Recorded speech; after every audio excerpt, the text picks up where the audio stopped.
శ్రీరామనవమి శుభాకాంక్షలు. నేను హైదరాబాద్ నుంచి వచ్చాను. నా పేరు మహేశ్వరి. నేను ఒక ట్రాన్స్జెండర్ని. నేను 15 సంవత్సరాల నుంచి నేను ఇక్కడికి వస్తున్నాను.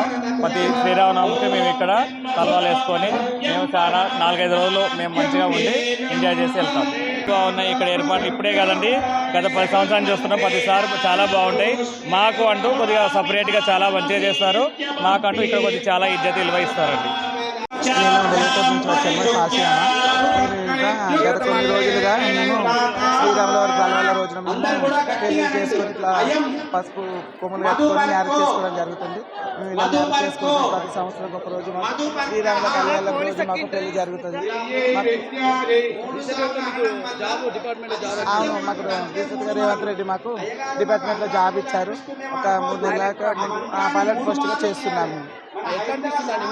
సమాజంలో గుర్తింపు ఉపాధి అవకాశాలు ప్రభుత్వం కల్పించడం ఎట్లా అనిపిస్తాం? చాలా ఆనందంగా ఉంది. ఎందుకంటే సీఎం సారు మమ్మల్ని ట్రాఫిక్లో తీసుకోవడం చాలా ఆనందంగా ఉంది. ఎందుకంటే మేము అడుక్కున్న టైంలోనే రోడ్ల మీద తిరిగి వస్తున్న వయసులోనే, ఎందుకంటే అలా చేయొద్దు, మీరు జాబ్ చేసుకోవాలి, మీరు బతకాలి, మీరు పొజిషన్లో ఉండాలని సార్ తీసుకున్న నిర్ణయం చాలా బాగుందండి.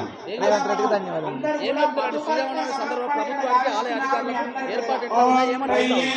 చాలా బాగుంది, చాలా చేశారు.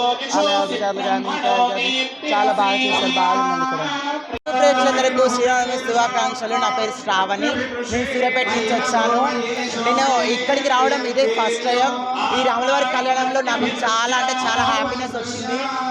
సూర్యాపేట నుంచి ఇక్కడ దేవుడి దగ్గర రావడం ఇదే ఫస్ట్ టైం అనమాట. నేను రావడం ఇక్కడికి నాకు ఈ కళ్యాణం చాలా హ్యాపీనెస్ వచ్చింది. ఈ రాములవారి దయ వల్ల నేను ఎప్పుడూ ఇలాగే హ్యాపీగా ఉండాలని మా ట్రాన్స్ కమిటీ వాళ్ళు ఎలాగే ఇలా సంతోషంగా రాములవారి దయ మాకు ఎప్పుడు ఇలాగని ఆ దేవుని మనసులో కోరుకుంటున్నాను. So thank you. నమస్తే అండి. తెలంగాణ ప్రజలకు శ్రీరామనవమి శుభాకాంక్షలు.